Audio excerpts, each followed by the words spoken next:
Hi, എൻ്റെ പേര് Rijin. Welcome to race Kerala YouTube channel. അപ്പോൾ നമ്മൾ ഇന്ന് നോക്കാൻ പോകുന്ന കറണ്ട് അഫയേഴ്സ് എന്ന് പറയുന്നത് ജൂലൈ 19 ജൂലൈ 20 കറണ്ട് അഫയേഴ്സ് ആണ് നമ്മൾ ഇന്ന് നോക്കാൻ പോകുന്നത്. അപ്പോൾ ഇതിന് മുമ്പുള്ള വീഡിയോസ് കാണാത്തവരുണ്ടെങ്കിൽ നമ്മുടെ ചാനലിൽ ചെന്ന് അവിടെ നിങ്ങൾക്ക് വീഡിയോസ് എല്ലാം കാണാവുന്നതാണ്. അതേപോലെ നമ്മുടെ ചാനൽ ഇതുവരെ സബ്സ്ക്രൈബ് ചെയ്യാത്തവരുണ്ടെങ്കിൽ ചാനൽ സബ്സ്ക്രൈബ് ചെയ്യുക. സോ ദാറ്റ് അപ്കമിംഗ് എക്സാംസിന്റെ അപ്ഡേറ്റും നമ്മുടെ ക്ലാസ്സസ് ഓൺലൈൻ ക്ലാസ്സസിന്റെയും പ്രോഗ്രാംസിന്റെ അപ്ഡേറ്റും ബാക്കി വീഡിയോസിന്റെ അപ്ഡേറ്റ്സ് ഒക്കെ നിങ്ങൾക്ക് കറക്റ്റ് ആയിട്ട് കിട്ടാൻ വേണ്ടി നമ്മൾ സ്റ്റാർട്ട് ചെയ്യാം. നമ്മൾ ഇന്ന് നോക്കുന്നത് ജൂലൈ 19 ജൂലൈ 20 ഈ 2 ദിവസത്തെ കറണ്ട് അഫയേഴ്സ് ആണ് നമ്മൾ ഇന്ന് നോക്കുന്നത്. Okay, United nation global multi dimensional poverty index ഇതിന്റെ ഒരു റാങ്കിങ് ഇപ്പം റീസെന്റ് വന്നായിരുന്നു. ഇത് യുണൈറ്റഡ് നേഷൻസിന്റെ റാങ്കിങ് ആണ്.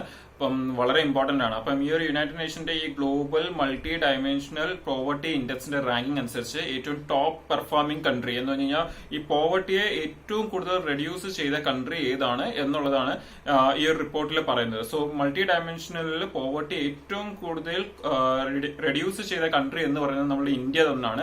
ഇന്ത്യ ആണ് ഈ ഏറ്റവും ലാർജസ്റ്റ് റിഡക്ഷൻ ചെയ്ത് ഈ മൾട്ടി ഡയമെൻഷണൽ പോവർട്ടിയിൽ. അപ്പോൾ ഏകദേശം 10 വർഷം കൊണ്ട്, 10 വർഷം എന്ന് പറയുമ്പോൾ സ്പെസിഫിക് ആയിട്ട് പറഞ്ഞാൽ 2005 തൊട്ട് 2016 ഉള്ളിൽ ഏകദേശം 273 മില്യൺ ആൾക്കാരാണ് പോവർട്ടിയിൽ നിന്ന് പുറത്തു വന്നത്. അപ്പോൾ ഈ ഒരു റിപ്പോർട്ട് ഉണ്ടാക്കിയേക്കുന്നത് പറയുന്നത് യുണൈറ്റഡ് നേഷൻ ഡെവലപ്മെന്റ് പ്രോഗ്രാമും UNDPയും അതേപോലെ Oxford poverty and human development initiative OPHI ഈ 2 ഡിപ്പാർട്ട്മെന്റ് കൂടി ചേർന്നിട്ടാണ് ഈ ഒരു റിപ്പോർട്ട് ഉണ്ടാക്കിയേക്കുന്നത്. അപ്പോൾ ഏറ്റവും ബെസ്റ്റ് പെർഫോമിംഗ് സ്റ്റേറ്റ് എന്ന് പറയുന്നത് ഏറ്റവും ബെസ്റ്റ് പെർഫോമിംഗ് കൺട്രി എന്ന് പറയുന്നത് നമ്മുടെ ഇന്ത്യയാണ്. നെക്സ്റ്റ്,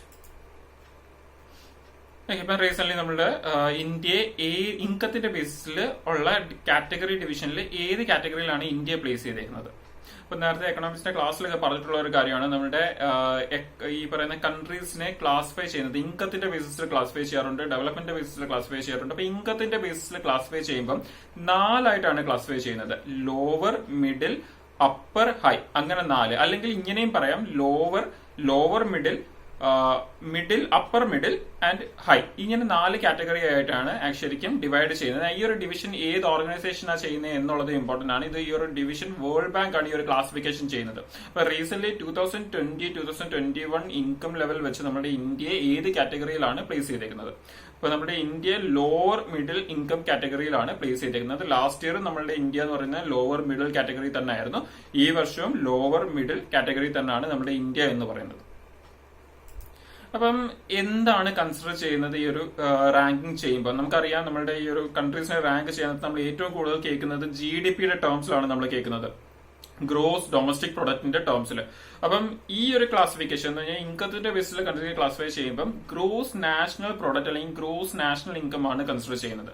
അപ്പം എന്താണ് ഈ gross national income gross domestic പ്രൊഡക്റ്റും തമ്മിലുള്ള ഒരു ഡിഫറൻസ് എന്ന് പറഞ്ഞു കഴിഞ്ഞാൽ GDPയിൽ നമ്മൾ കൺസിഡർ ചെയ്യുന്ന ട്രേഡ് ബാലൻസ് നമ്മൾ ചെയ്യാറുണ്ട്. എന്ന് പറഞ്ഞാൽ ഇമ്പോർട്ടും എക്സ്പോർട്ടും കൂടി കൺസിഡർ ചെയ്യും. അതേ സ്ഥലത്ത് നമ്മൾ GNP എടുക്കുമ്പോൾ ഗ്രോസ് നാഷണൽ പ്രോഡക്റ്റ് അല്ലെങ്കിൽ ഗ്രോസ് നാഷണൽ ഇൻകം എടുക്കുമ്പോൾ നമ്മൾ ട്രേഡ് ബാലൻസ് ഡെഫിനറ്റ്ലി ചെയ്യും. അത് കൂടാതെ അതിന്റെ കൂടെ നമ്മൾ നാഷണൽ ഇൻകം കൂടി കൺസിഡർ ചെയ്യും. അതുകൊണ്ടാണ് ഗ്രോസ് നാഷണൽ ഇൻകം എന്ന് പറയുന്നത്. അപ്പം ഗ്രോസ് നാഷണൽ ഇൻകം നമ്മൾ നാഷണൽ ഇൻകം എന്ന് പറയുന്നത് ട്രാൻസ് ബൗണ്ടറി ആക്ടിവിറ്റീസ് കൂടി കൺസിഡർ ചെയ്യാറുണ്ട്. ഇതിന്റെ അകത്ത് ട്രാൻസ് ബൗണ്ടറി ആക്ടിവിറ്റീസ് എന്ന് പറയുമ്പോൾ നമ്മുടെ ഫോറിൻ ഇൻകം ആണ് ഉദ്ദേശിക്കുന്നത്. ഫോറിൻ ഇൻകം എന്ന് പറയുമ്പോൾ നമ്മുടെ ഇന്ത്യയിലോട്ട് പുറത്തുനിന്ന് വരുന്ന ഇൻകം മാത്രമല്ല, നമ്മൾ ഇന്ത്യയിൽ നിന്ന് പുറത്തോട്ട് കൊടുക്കുന്ന ഇൻകം കൂടി അതിന്റെ അകത്ത് വരും. അപ്പം ഗ്രോസ് നാഷണൽ ഇൻകം ആണ് ഈ ഒരു ഇൻകത്തിന്റെ ബേസിലുള്ള ക്ലാസിഫിക്കേഷന് വേണ്ടി വേൾഡ് ബാങ്ക് യൂസ് ചെയ്യുന്നത്. Next, bilateral air bubble. അപ്പൊ ഈ ബൈലാറ്ററൽ എയർ ബബിൾസ് എന്ന് പറഞ്ഞു കഴിഞ്ഞാൽ എന്താണ്? ഇപ്പൊ റീസെന്റ് നമ്മുടെ ഇന്ത്യ 3 കൺട്രി ആയിട്ട് ഈ ബൈലാറ്ററൽ എയർ ബബിൾസ് എസ്റ്റാബ്ലിഷ് ചെയ്തു. ആ 3 കൺട്രി എന്ന് പറയുന്നത് നമുക്ക് ഈ ഒരു ഇമേജ് നോക്കിയാൽ അറിയാം. ഫ്രാൻസ് ഉണ്ട്, അതേപോലെ US ഉണ്ട്, അതേപോലെ ജർമ്മനി ഉണ്ട്. അപ്പൊ ഈ ഒരു 3 കൺട്രി ആയിട്ടാണ് ഈ ഒരു ബൈലാറ്ററൽ എയർ ബബിൾസ് എസ്റ്റാബ്ലിഷ് ചെയ്തത്. എന്താണ് ബൈലാറ്ററൽ എയർ ബബിൾസ്? അപ്പൊ നമുക്കറിയാം, ഇപ്പൊ COVID-19 ഇഷ്യൂ കാരണം നമ്മുടെ ഫ്ലൈറ്റ് സർവീസുകൾ അല്ലെങ്കിൽ എയർ റൂട്ട് നിർത്തിവെച്ചേക്കുമായിരുന്നു. അപ്പം ഇപ്പൊ ഈ ഒരു വന്ദേ ഭാരത് മിഷൻ, നമ്മൾ വന്ദേ ഭാരത് മിഷൻ എന്താണെന്നൊക്കെ ഡീറ്റെയിൽ ആയിട്ട് നോക്കിയതാണ്. ഇപ്പൊ വന്ദേ ഭാരത് മിഷൻ തുടങ്ങിയപ്പോൾ നമ്മൾ ഡിഫറെന്റ് കൺട്രീസിലുള്ള നമ്മുടെ ഇന്ത്യൻസിനെ തിരിച്ചെത്തിക്കാൻ വേണ്ടിയാണ് വന്ദേ ഭാരത് മിഷൻ തുടങ്ങിയത്. നമുക്കറിയാം, ഇന്ത്യയുടെ ബിഗ്ഗസ്റ്റ് ഇവാക്യുവേഷൻ പ്രോഗ്രാം ആണ് ഈ വന്ദേ ഭാരത് മിഷൻ എന്ന് പറയുന്നത്. ഈ ഒരു വന്ദേ ഭാരത് മിഷന്റെ ഉള്ളിൽ ഇതുവരെയുള്ള സമയത്തിന്റെ ഹത്ത് വെച്ച് ഏകദേശം 6,87,000 ആൾക്കാരെ തിരിച്ച് നമ്മുടെ ഇന്ത്യയിൽ എത്തിച്ചിട്ടുണ്ട്. അപ്പം ഈ ഒരു വന്ദേ ഭാരത് മിഷന്റെ അണ്ടറിൽ ശരിക്കും ചെയ്യുന്നത് എന്താന്ന് പറഞ്ഞു കഴിഞ്ഞാൽ ഇപ്പം ഓരോ കൺട്രീസും നമ്മൾ ഈ ആൾക്കാരെ കൊണ്ടുവരാൻ വേണ്ടി ഓരോ കൺട്രീസും ആയിട്ട് നമ്മളൊരു ബയലാറ്ററൽ ഇത് ഉണ്ടാക്കിയിട്ടുണ്ട്. അപ്പം ഇപ്പം ആ ഒരു ബയലാറ്ററൽ എസ്റ്റാബ്ലിഷ്മെന്റ് അണ്ടറിൽ തന്നെ ഒരു എയർ ബബിൾ എന്ന് പറഞ്ഞ് എസ്റ്റാബ്ലിഷ് ചെയ്തിരിക്കുന്നത് എന്താന്ന് പറഞ്ഞു കഴിഞ്ഞാൽ ഓരോ കൺട്രിയുടെയും സ്വന്തം ആയിട്ടുള്ള എയർ സർവീസ് എന്ന് പറഞ്ഞാൽ ഇപ്പൊ ഇന്ത്യയുടെ എന്ന് പറഞ്ഞു കഴിഞ്ഞാൽ എയർ ഇന്ത്യ, അപ്പൊ എയർ ഇന്ത്യയുടെ ഫ്ലൈറ്റ് യൂസ് ചെയ്ത് അതുപോലെ ഓരോ കൺട്രിയുടെയും അവരുടെ കൺട്രിയുടെ ഈ ഒരു എയർലൈൻ യൂസ് ചെയ്ത് കൺട്രികളിൽ തമ്മിൽ എയർ ട്രാൻസ്പോർട്ട് നടത്താൻ അല്ലെങ്കിൽ എയർ ട്രാൻസ്പോർട്ട് സ്റ്റാർട്ട് ചെയ്ത് വെക്കുന്ന ഒരു സംഭവമാണ് ഈ എയർ ബബിൾ എന്ന് പറയുന്ന സംഭവം എന്ന് പറയുന്നത്. അപ്പൊ അത് റീസെന്റ് ഇപ്പൊ എസ്റ്റാബ്ലിഷ് ചെയ്തേക്കുന്നത് നമ്മുടെ ഫ്രാൻസ്, ജർമ്മനി, യുണൈറ്റഡ് സ്റ്റേറ്റ്സുമായിട്ടാണ് ഈ ഒരു എയർ ബബിൾ എസ്റ്റാബ്ലിഷ് ചെയ്തേക്കുന്നത് ഇന്ത്യ. അപ്പം ശരിക്കും ഇന്റർനാഷണൽ ഫ്ലൈറ്റ്സിന്റെ സർവീസ് നമ്മുടെ ഈ ഒരു COVID-19 ഇഷ്യൂ കാരണം നിർത്തിവെച്ചേക്കുമായിരുന്നു. അത് റീസ്റ്റാർട്ട് ചെയ്യുന്നതിന്റെ ഒരു ഇനിഷ്യൽ സ്റ്റേജ് ആണെന്ന് പറയാം ഈ എയർ ബബിൾ എന്ന് പറയുന്നത്. അപ്പൊ ഇത് കൂടാതെ ഇപ്പൊ ഈ പറഞ്ഞ 3 കൺട്രീസ് കൂടാതെ UKയും UAEയും ആയിട്ടുള്ള ഈ ഒരു എയർ ബബിൾ എസ്റ്റാബ്ലിഷ് ചെയ്യാനുള്ള മീറ്റിംഗ്സ് നടന്നുകൊണ്ടിരിക്കുകയാണ്. അപ്പം ഇതാണ് ബയലാറ്ററൽ എയർ ബബിൾ എന്ന് പറഞ്ഞു കഴിഞ്ഞാൽ. അപ്പൊ ആദ്യമായിട്ട് അത് എസ്റ്റാബ്ലിഷ് ചെയ്ത കൺട്രി എന്ന് പറയുന്നത് ഫ്രാൻസും ജർമ്മനി US ആയിട്ടാണ് അത് ആദ്യമായിട്ട് എസ്റ്റാബ്ലിഷ് ചെയ്തത്. നെക്സ്റ്റ്,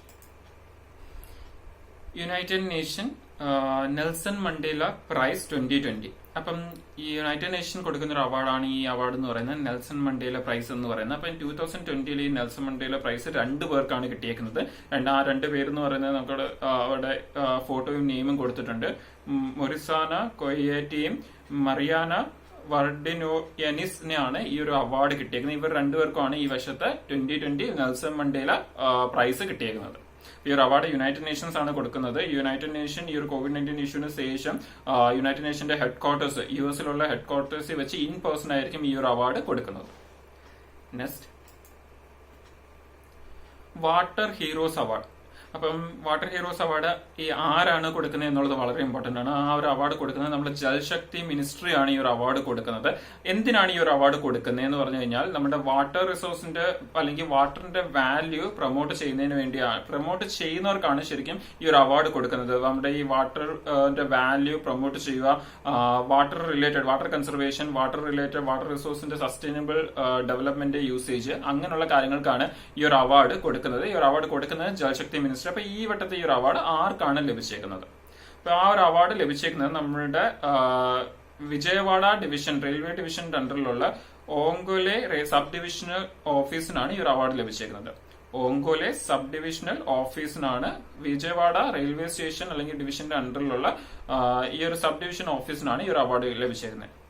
അപ്പം ഇതെന്ന് പറയുന്നത് ഏത് റെയിൽവേ സോണിന്റെ അണ്ടറിലാണെന്നുള്ളൊരു ക്വസ്റ്റ്യനും ചോദിക്കാം. അപ്പൊ അതെന്ന് പറയുന്നത് നമ്മൾ സൗത്ത് സെൻട്രൽ റെയിൽവേന്റെ അണ്ടറിലാണ്. സൗത്ത് സെൻട്രൽ റെയിൽവേന്റെ അണ്ടറിലാണ് ഈ ഓങ്കോലെ സബ് ഡിവിഷൻ ഓഫീസ് വരുന്നത്. ഈ ജൽശക്തി മിനിസ്ട്രിന്റെ അണ്ടറിലുള്ള വേറെ 1-2 ഇമ്പോർട്ടന്റ് നേരത്തെ വന്ന കറന്റ് അഫയേഴ്സിനെ കുറിച്ച് പറയുകയാണെങ്കിൽ ഒരു ഇമ്പോർട്ടന്റ് സംഭവം എന്ന് പറയുന്നത് ഛത്തീസ്ഗഡ് സ്റ്റേറ്റിന്റെ ജൽജീവൻ മിഷന് വേണ്ടി എത്ര ക്രോർ റുപ്പീസ് ആണ് നമ്മുടെ ജൽശക്തി മിനിസ്ട്രി അലോട്ട് ചെയ്ത് എന്നൊരു ക്വസ്റ്റ്യൻ ചോദിക്കാം, അല്ലെങ്കിൽ ഏത് സ്റ്റേറ്റിന് വേണ്ടിയാണെന്ന് ചോദിക്കാം. അപ്പൊ ഛത്തീസ്ഗഡിന് വേണ്ടിയാണ് അലോട്ട് ചെയ്തത്. 445 crores ആണ് അലോട്ട് ചെയ്ത എമൗണ്ട് എന്ന് പറയുന്നത്. അതുപോലെ വേറെ ഒരു വളരെ ഇമ്പോർട്ടന്റ് ക്വസ്റ്റ്യൻ എന്ന് പറയുന്നത് ഏത് റിവർ അതോറിറ്റി ആണ് റീസെന്റ് ജൽശക്തി മിനിസ്ട്രിന്റെ അണ്ടറിൽ കൊണ്ടുവന്ന് നമ്മുടെ സെൻട്രൽ ഗവൺമെന്റ് എന്ന് ചോദിക്കുക. ഇത് വളരെ ഇമ്പോർട്ടന്റ് ക്വസ്റ്റ്യൻ ആണ്. അപ്പൊ അതെന്ന് പറയുന്നത് കാവേരി വാട്ടർ മാനേജ്മെന്റ് അതോറിറ്റി ആണ് ഈ ജൽശക്തി മിഷന്റെ അണ്ടറിൽ അല്ലെങ്കിൽ ജൽശക്തി മിനിസ്ട്രിയുടെ അണ്ടറിൽ നമ്മുടെ സെൻട്രൽ ഗവൺമെന്റ് കൊണ്ടുവന്നത്. ഇത് രണ്ടും നേരത്തെ മാസത്തെ ഒരു കറന്റ് അഫയർ ആണ്, ഇമ്പോർട്ടന്റ് ആണ് അപ്കമിങ് എക്സാംസിന് വേണ്ടി. Next,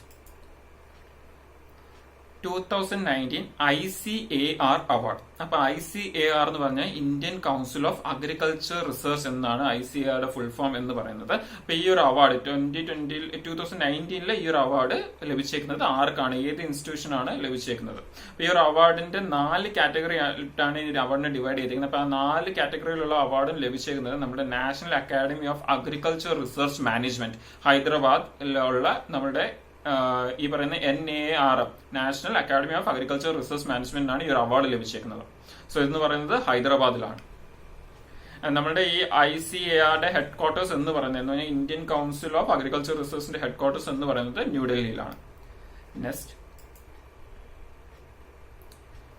ICAT international centre of automotive technology. അപ്പം ഇതിന്റെ അണ്ടറിൽ ഇപ്പൊ റീസെന്റ് ഒരു ഇ പോർട്ടൽ ലോഞ്ച് ചെയ്തു. ആ ഇ പോർട്ടലിന്റെ പേര് എന്താണെന്നുള്ളത് ഇമ്പോർട്ടന്റ് ആണ്. ആ ഇ പോർട്ടലിന്റെ പേര് എന്ന് പറയുന്നത് ആസ്പയർ എന്നാണ്. ആ ഇ പോർട്ടലിന്റെ പേര്, അതിന്റെ ഒരു ഫുൾ ഫോം എന്ന് പറയുന്നത് automotive solution portal four industry research and education എന്നാണ് അതിന്റെ ഒരു ഫുൾ ഫോം എന്ന് പറയുന്നത്.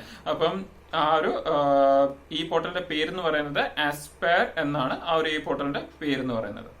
അപ്പം ഒരു ഇമ്പോർട്ടന്റ് ക്വസ്റ്റ്യൻ വേറെ ചോദിക്കാവുന്ന സ്റ്റാർട്ടിംഗ് എന്ന് പറയുന്നത് ഇന്റർനാഷണൽ സെന്റർ ഓഫ് ഓട്ടോമോട്ടീവ് ടെക്നോളജിന്റെ ഹെഡ് ക്വാർട്ടേഴ്സ് എവിടെയാണ് എന്നുള്ള ഒരു ക്വസ്റ്റ്യൻ ചോദിക്കാം. അപ്പൊ അതെന്ന് പറയുന്നത് വളരെ ഇമ്പോർട്ടന്റ് ആണ്. ബിക്കോസ് അത് ഇന്ത്യയിൽ ഹരിയാനയിലാണ് ഈ ICAT ഹെഡ് ക്വാർട്ടേഴ്സ് എന്ന് പറയുന്നത്.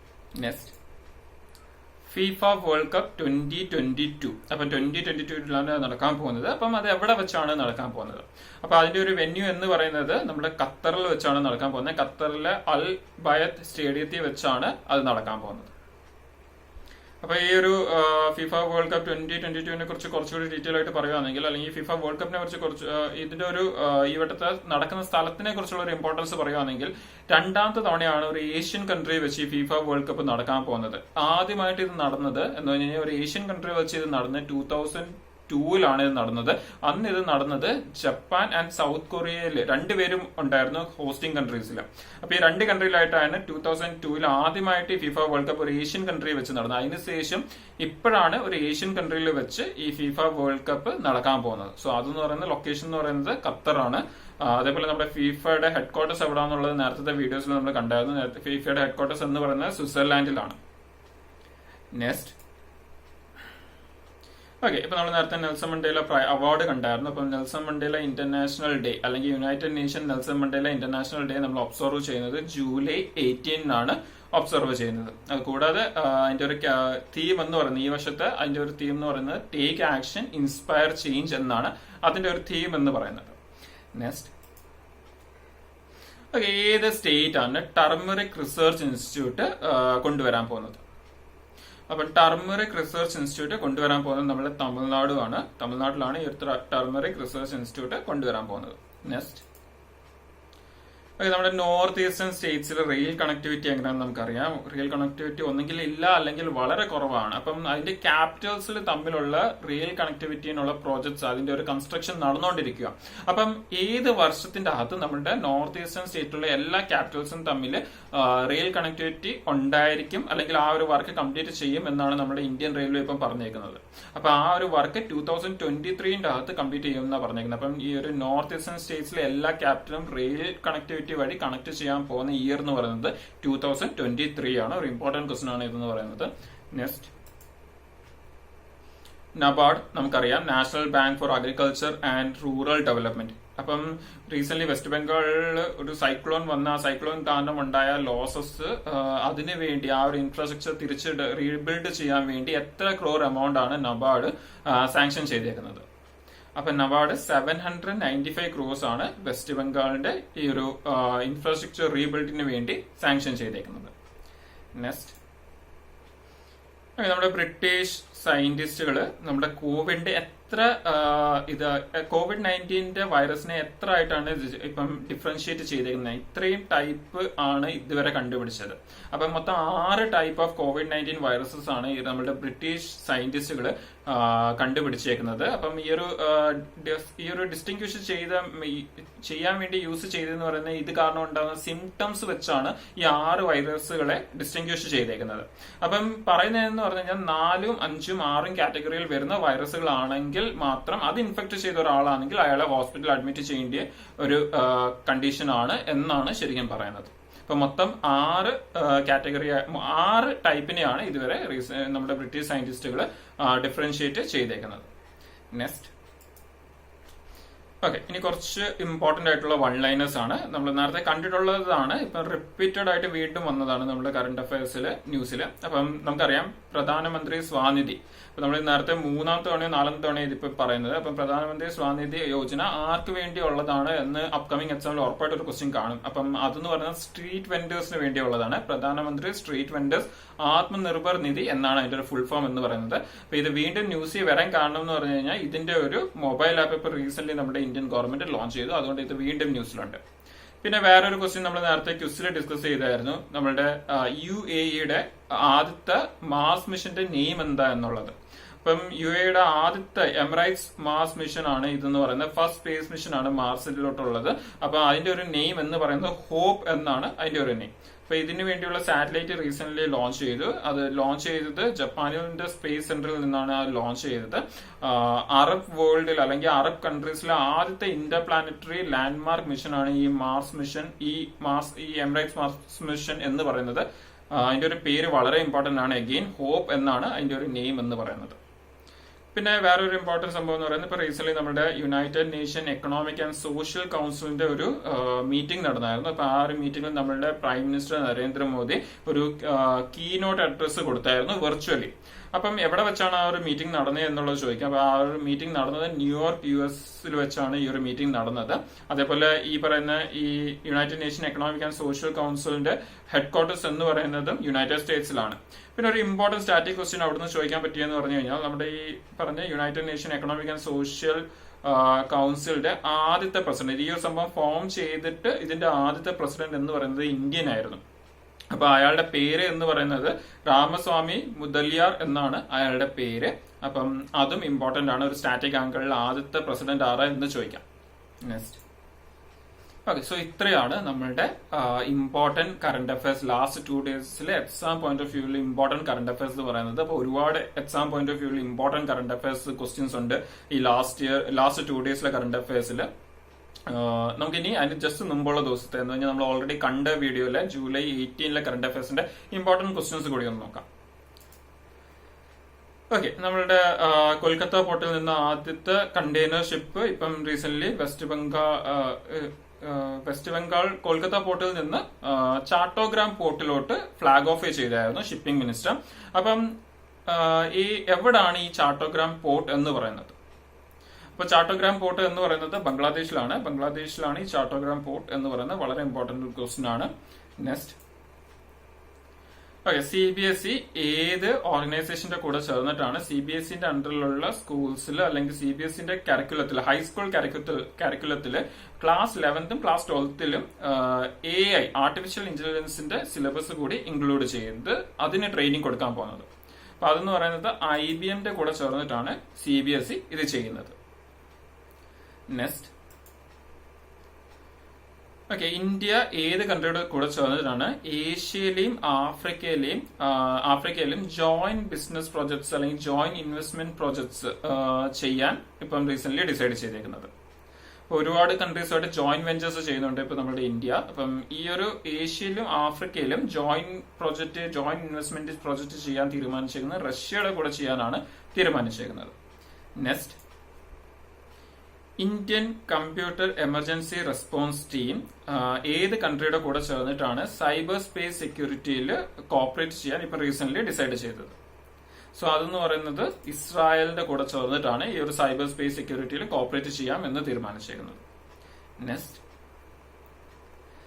National investment and infrastructure fund ഇന്ത്യയിലെ ഏത് ഓർഗനൈസേഷന്റെ കൂടെ ചേർന്നിട്ടാണ് ഇന്ത്യയിലെ റിന്യൂവബിൾ എനർജിയിൽ ബിസിനസ് ഓപ്പർച്യൂണിറ്റീസിനെ എക്സ്പ്ലോർ ചെയ്യാൻ തീരുമാനിച്ചേക്കുന്നത്? അപ്പൊ അതിന് MOU സൈൻ ചെയ്തത് നമ്മുടെ national investment and infrastructure fund MOU sign ചെയ്തത് NTPCയുടെ കൂടെ ചേർന്നിട്ടാണ് ആ MOU സൈൻ ചെയ്തത്. NTPC എന്താണെന്ന് നമുക്കറിയാം, നാഷണൽ തെർമൽ പവർ കോർപ്പറേഷൻ ആണ് NTPC എന്ന് പറയുന്നത്. നെക്സ്റ്റ്. 2020 ഗ്ലോബൽ മാനുഫാക്ചറിംഗ് റിസ്ക് ഇൻഡെക്സിൽ ഇന്ത്യയുടെ റാങ്ക് ബേസ് ലൈൻ സിനേറിയോയില് ഇന്ത്യയുടെ റാങ്ക് എത്രയാണ്? അപ്പൊ അതെന്ന് പറയുന്നത് 3 ഇന്ത്യയുടെ റാങ്ക് എന്ന് പറയുന്നത്. Next. Data science domain in global skill index 2020. ഇപ്പം ഗ്ലോബൽ സ്കിൽ ഇൻഡെക്സ് 2020 3 റാങ്കിങ് ഉണ്ടായിരുന്നു. അതിൽ ഡേറ്റ സയൻസ് ഡൊമെയിനിൽ ഇന്ത്യയുടെ റാങ്ക് എത്രയാണ് എന്നുള്ളതാണ് ചോദിച്ചിരിക്കുന്നത്. അപ്പം 3 റാങ്ക് നമ്മൾ ലാസ്റ്റ് വീഡിയോയിൽ പറഞ്ഞിട്ടുണ്ട്. അതിൽ ഡേറ്റ സയൻസ് ഡൊമെയിനിൽ ഇന്ത്യയുടെ റാങ്ക് എന്ന് പറയുന്നത് 51 ആണ് ഇന്ത്യയുടെ റാങ്ക് എന്ന് പറയുന്നത്. നെക്സ്റ്റ്. മെഡിക്യാബ് എന്ന് പറയുന്ന ഒരു പോർട്ടബിൾ ഹൗസ് യൂണിറ്റ് ആണ്. ഇത് ഏത് IIT ആണ് ഡെവലപ്പ് ചെയ്തേക്കുന്നത്? അപ്പൊ ഇത് ആദ്യമായിട്ട് യൂസ് ചെയ്തത് നമ്മുടെ വയനാട്ടിലാണ് യൂസ് ചെയ്തത്, കേരളത്തില്. അപ്പൊ ഈ ഒരു സംഭവം ഡെവലപ്പ് ചെയ്തേക്കുന്നത് മെഡിക്യാബ് എന്ന് പറയുന്ന ഈ പോർട്ടബിൾ ഹോസ്പിറ്റൽ യൂണിറ്റ് ഡെവലപ്പ് ചെയ്തേക്കുന്നത് മദ്രാസ് ആണ്, IIT മദ്രാസ് ആണ് ഡെവലപ്പ് ചെയ്തേക്കുന്നത്. നെക്സ്റ്റ്. ഓക്കെ, COVID-19 ആദ്യത്തെ വാക്സിന്റെ ഹ്യൂമൻ ട്രയൽ കംപ്ലീറ്റ് ചെയ്ത കൺട്രി ഏതാണ് എന്നുള്ളതാണ് ക്വസ്റ്റ്യൻ. ഇപ്പൊ COVID-19 വാക്സിന്റെ ആദ്യത്തെ ഹ്യൂമൻ ട്രയൽ കംപ്ലീറ്റ് ചെയ്ത കൺട്രി എന്ന് പറയുന്നത് റഷ്യ ആണ്. ഓക്കെ, സോ ഇത്രയാണ് നമ്മുടെ ലാസ്റ്റ് 2 ഡേയ്സിലെ ഇമ്പോർട്ടന്റ് കറണ്ട് അഫയേഴ്സും അതിന് തൊട്ടുള്ള മുമ്പത്തെ ദിവസത്തെ ഇമ്പോർട്ടന്റ് എക്സാം പോയിന്റ് ഓഫ് വ്യൂലെ ക്വസ്റ്റ്യൻസും എന്ന് പറയുന്നത്. അപ്പൊ നേരത്തെ വീഡിയോസ് കാണാത്തതുണ്ടെങ്കിൽ നിങ്ങൾ അവിടെ ചെന്ന് നമ്മുടെ യൂട്യൂബ് ചാനലിൽ ചെന്ന് അവിടെ നിന്ന് കറണ്ട് അഫയേഴ്സിന്റെ വീഡിയോസും ബാക്കിയുള്ള വീഡിയോസും എല്ലാം കാണാവുന്നതാണ്. അതേപോലെ നമ്മൾ ഇനിയിപ്പം നാളെ വീണ്ടും കാണും ഇന്നത്തെ കറണ്ട് അഫയേഴ്സും ആയിട്ട്. സോ എല്ലാവരും പ്രിപ്പയർ ചെയ്തുകൊണ്ടിരിക്കുക. Thank you.